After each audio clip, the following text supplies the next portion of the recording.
রাধে রাধে বন্ধুরা। আমি সচরাচর ফানি ভিডিও খুব একটা দেখি না। সাডেনলি আমার সামনে একটা ফানি ভিডিও এসছে, যেটা দেখলে আমার মনে হয় কেউ না হেসে থাকতে পারে না। ভিডিওটার নিচে দেওয়া রয়েছে, একবার দেখুন।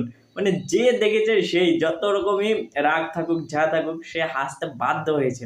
তা আমি চাই ভিডিওটা সবাই দেখো, আর কেমন মজা সেটা বুঝে দেখো। দেখো নিচে থেকে ভিডিওটা চলছে। थोड़ी फुर्सत भी मेरी जहाँ कभी बाहों को दीजिए, थोड़ी फुर्सत भी मेरी जहाँ कभी बाहों को বাচ্চাটার মাও হাসতে শুরু করে দিয়েছে।